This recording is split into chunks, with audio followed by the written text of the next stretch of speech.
بسم اللہ الرحمن الرحیم۔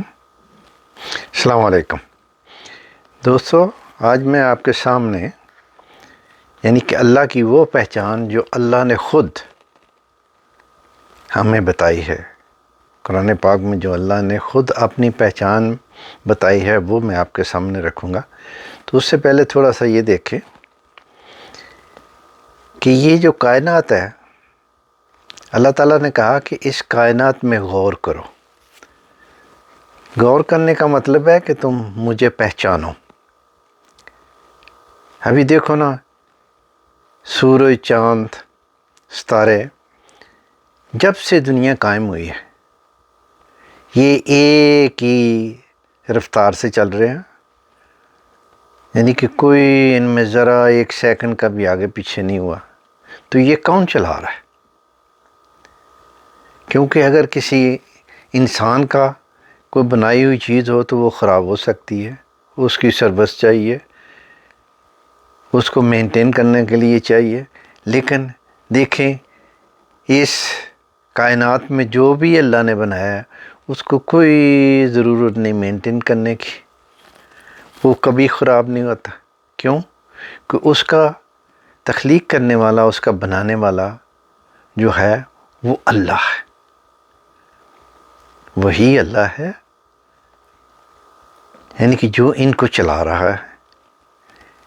اگر کوئی اور ہوتا تو آج سے پہلے یہ چیزیں ختم ہو جاتی۔ تو وہ اللہ ہے جو جب کچھ بھی نہیں تھا تو وہ تھا، اور جب کچھ نہیں رہے گا پھر بھی وہی ہوگا، وہی اللہ۔ تو اگر آپ زیادہ دور نہ جائے، آپ انسان اپنے آپ کو دیکھے۔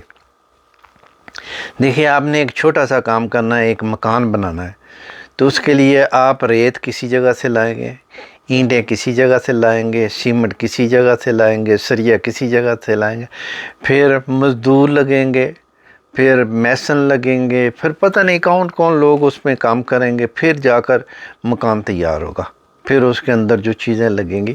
تو دیکھیں اے انسان، جب تجھے اللہ نے بنایا تو کچھ بھی نہیں ہوا۔ یعنی پہلے جب حضرت آدم کو اس نے بنایا تو صرف اس نے مٹی لی، وہی اس دنیا کی، وہ بھی اس کی بنائی ہوئی تھی، اس کی پیدا کردہ یعنی کہ مٹی تھی، اس میں سے اسے مٹی لی۔ باقی سارا سلسلہ دیکھیں، انسان اگر اپنے آپ کو دیکھے تو کیا مٹی سے کیا بنتا ہے؟ یہ جو آپ کی یعنی کہ وینز ہیں، یہ کس نے بنائی؟ آپ کی آنتیں کس نے بنائی؟ ہاتھ کس نے بنائے؟ آنکھیں کس نے بنائی؟ کان کس نے بنائے؟ سر کس نے بنائے؟ تو یہ دیکھیں، آپ کو یعنی کہ کوئی چیز بنانی پڑتی ہے تو مٹیریل اس کا باہر سے آپ لیتے ہیں۔ تو اللہ نے جب آپ کو، اے انسان، جب آپ کو ماں کے پیٹ میں بنایا تو اس نے کدھر سے کوئی چیز امپورٹ نہیں کی، نہ آپ کی آنکھیں امپورٹ کی، نہ آپ کے کان امپورٹ کیے، نہ زبان کی، نہ چہرہ کیا، نہ ٹانگیں، کوئی چیز اس نے کہیں سے امپورٹ نہیں کی۔ تو اس نے ماں کے پیٹ میں آپ کو ہر چیز آپ کی بنا دی۔ کیوں؟ وہ خالق ہے، یعنی وہ کر سکتا ہے۔ تو اس نے پھر یعنی کہ آپ کو جب پیدا کیا تو آپ کو تو پتہ ہی نہیں تھا کہ آپ کیا ہیں۔ تو آپ کا وہ رازق ہے، دیکھیں اس نے آپ کا رزق ماں کے چھاتی میں رکھ دیا۔ تو اس کے بعد جب آپ کو ہوش آئی، یعنی کہ آپ نہ چلنا پھرنا سیکھ لیا، سب کچھ ہو گیا، تو پھر کیونکہ وہ آپ کا مالک ہے، اس نے آپ کے لیے ہر چیز بنا دی آپ کی سہولت کے لیے۔ تو یہ کون کرنے والا ہے؟ یہ وہی اللہ ہے۔ تو جب اس نے یعنی کہ قرآن پاک میں اپنے آپ کو ہمیں بتایا کہ میں کون ہوں، میری پہچان کیا ہے، تو اس نے اپنے پیارے حبیب صلی اللہ علیہ وسلم ان کو کہا، اعوذ باللہ من الشیطان الرجیم، بسم اللہ الرحمن الرحیم، قل هو اللہ احد، کہہ دیجئے کہ وہ اللہ یکتا، بالکل اکیلا ہے، یعنی ایسا یکتا، ایسا اکیلا جس کے دو ہونے کا تصور تک نہیں کیا جا سکتا۔ اللہ الصمد، اللہ ہی ایسا ہے کہ سب اس کے محتاج ہیں، وہ کسی کا محتاج نہیں، اس کو کوئی چیز نہیں چاہیے، وہ کسی سے نہیں مانگے گا، آپ کو اس سے مانگنا پڑے گا، یعنی آپ ہی محتاج ہیں، ہر چیز اس کی محتاج ہے، وہ کسی کا محتاج نہیں ہے۔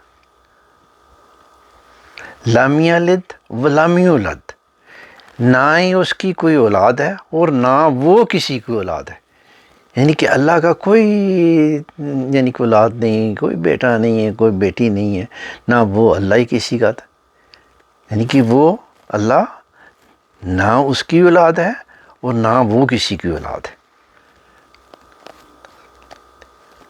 وَلَمْ يَكُنْ لَهُ كُفُوًا أَحَدٌ، اور کوئی اس کا ہمسر یا برابر نہیں، یعنی کوئی اس کی مانند، اس کی مثال، نظیر، ہم مرتبہ، مساوی یا مماثل نہیں ہے، یعنی کہ کوئی اس کے برابر نہیں، کوئی اس کا ہمسر نہیں ہے۔